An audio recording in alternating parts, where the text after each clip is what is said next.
Let's go to Senator Wyden. Thank you, Madam Chair. Secretary Jewell, thank you for being with us. And there's plenty to say that is supportive of your agenda. I just had town meetings across Oregon over the last week, and there is so much support, for example, for the Land and Water Conservation Fund, making it permanent, fully funded, and your leadership on that has been especially helpful. I want to talk about a couple of issues that are especially important to Oregon right now, because I think it'd be helpful for the public to get a sense of your leadership and what's ahead.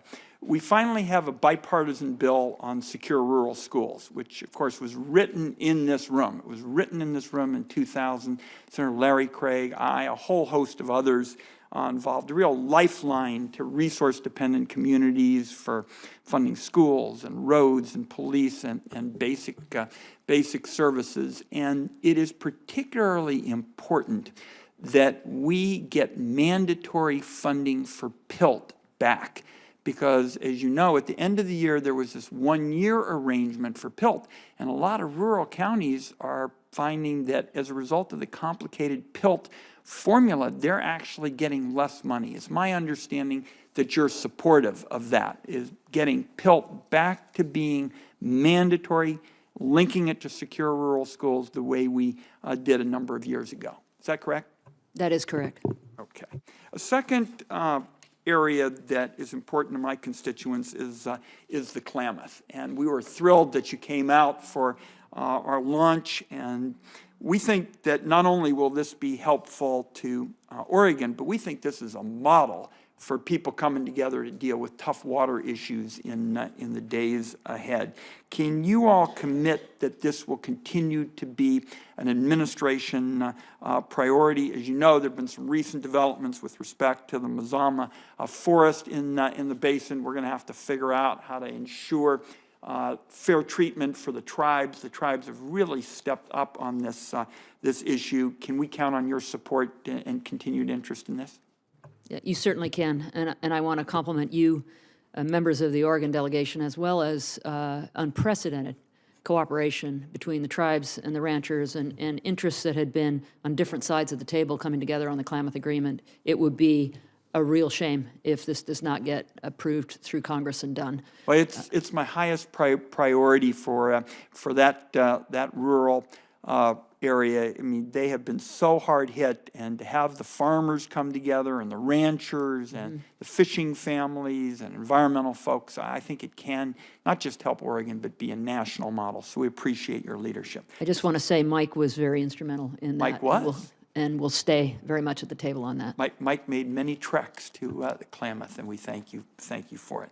Let's talk about wildfire funding for a moment. As you know, the system of funding how we fight wildfires is just broken. What happens is prevention gets shortchanged, and then as a result of prevention being shortchanged, as it's gotten drier and hotter and you might have a lightning strike, what happens is all of a sudden you got an inferno on your hands, and then government borrows from the prevention fund to put the fire out, and then the problem gets worse because we're not giving adequate attention to prevention fund, as we know we need to do. There is a bipartisan effort that I, Senator Crapo, a big group of Westerners are part of, a big bipartisan group in the House is part of it.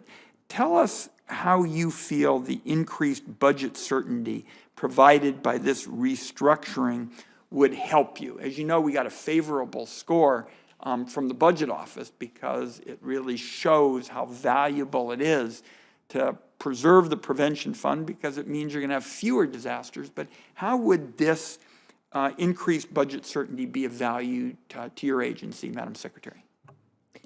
Senator, thank you for your leadership. The bill that you put out there with Senator Crapo and the companion bill with Representatives Simpson and Schrader have been enormously helpful. We are fully supportive of those efforts.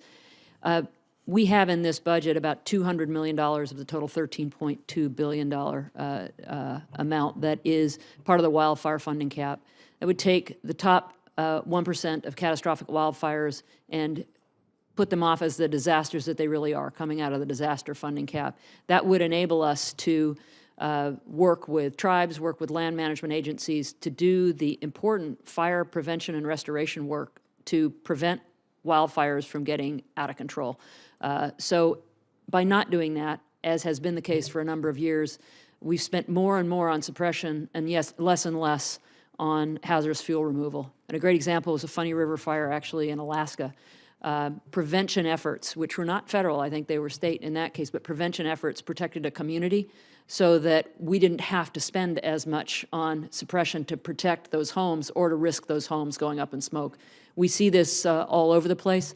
And in the case of the sage grouse, being able to proactively reduce the risk of rangeland fire is critical to habitat protection. So there's no question we would put the money to good use, which would ultimately reduce our cost of fighting wildfires. Madam Chair, can I get one last question in very quickly? On the question of coal and coal royalties, as you know, I've been concerned for some time that taxpayers aren't getting their fair share of royalties from coal mined on public lands. And we began, when I was chair of this committee, an investigation into it. Senator Murkowski and I co-authored a letter to you all that the issue be researched. I'm encouraged by the rule that you all have put out to stop companies from using subsidiaries to dodge the royalty payments. I think we may need to go further. We're getting additional information, and I think it would be very helpful if you could review a recent report by Headwaters Economics on this. Madam Chair, if we could put that report in the record, that would be good. And I'll just wrap up with that request, Madam Secretary. If you and I could have further conversations on that. I'd be delighted. Thank you. Thank you, Madam Chair.